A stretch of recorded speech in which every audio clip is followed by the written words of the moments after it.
Halo, kembali lagi di channel Foto Efek. Di video kali ini aku akan membahas cara edit foto motion blur effect.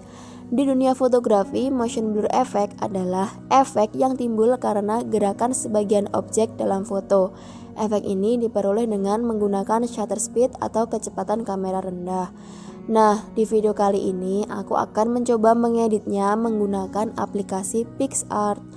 Jadi langsung saja ya ke tutorialnya.